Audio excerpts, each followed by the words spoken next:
These are 10 Roland Garros facts that sound fake, but are real. Number 10.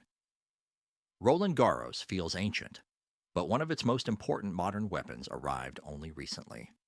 For decades, the tournament was exposed to Paris weather. Rain could stop matches. Momentum could disappear. Champions had to wait. But then came the roof over Court Philippe Chatrier, a modern shield over one of tennis's most historic stages. And suddenly, Roland Garros had a new weapon.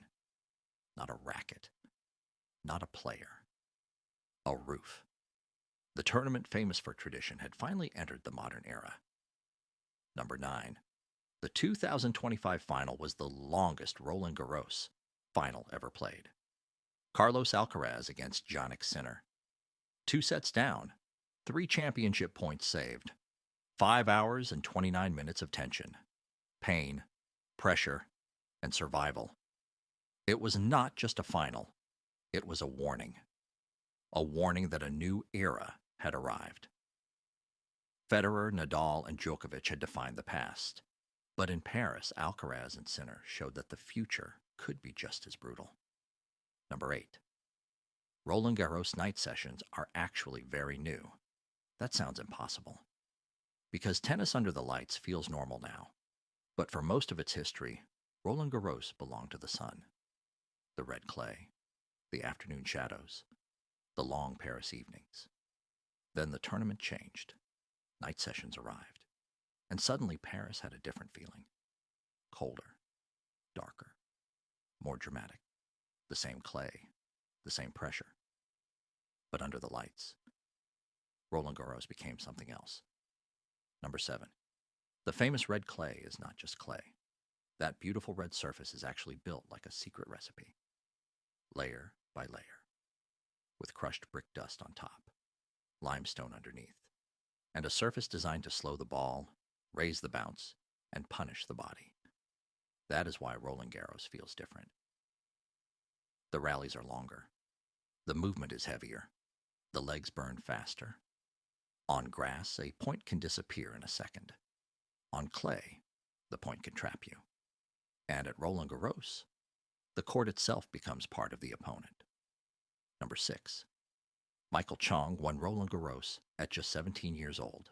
But that is not even the craziest part.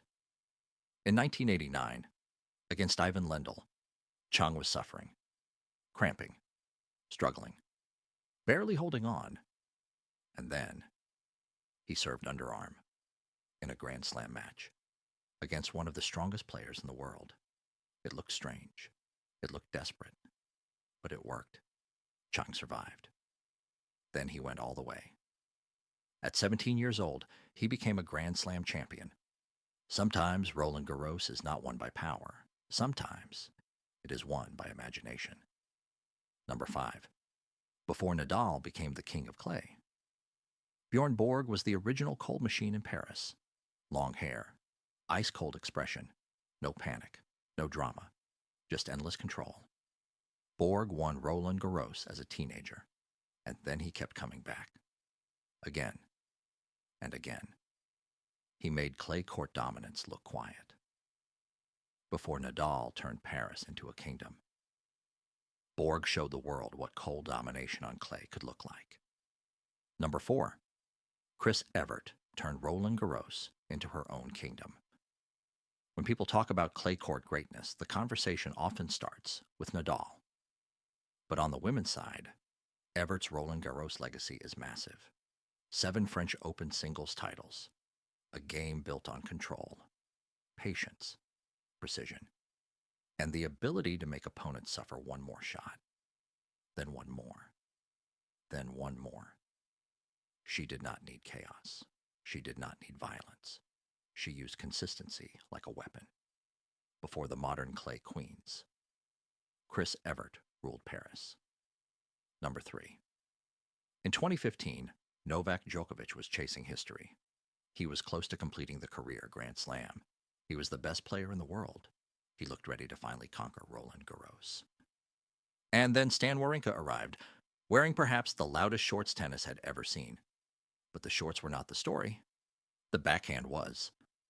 Wawrinka played one of the greatest Grand Slam finals of his life.